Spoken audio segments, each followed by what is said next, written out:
Samuel Paredes Oldemuro, ACR, Unidad de Reparto 2 de Vigo. Entrega la señora jefa de la Unidad de Reparto 2 Vigo, Pilar Iglesias Real. Nace en Lausanne, Suiza. Aprueba las oposiciones en el año 1995 y es destinada a la oficina de San Cugat del Vallés como ACR de reparto en moto de ordinario.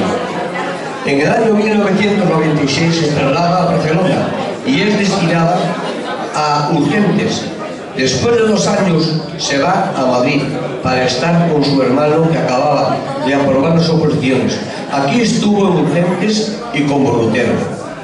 Después de 4 años se trasladó a Vigo como ACR de reparto a pie, pasando por varios distritos de esta localidad, jubilándose en la URSS número 2 de Vigo.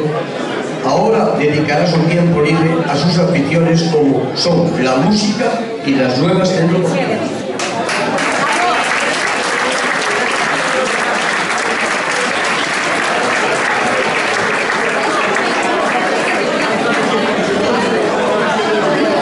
Samuel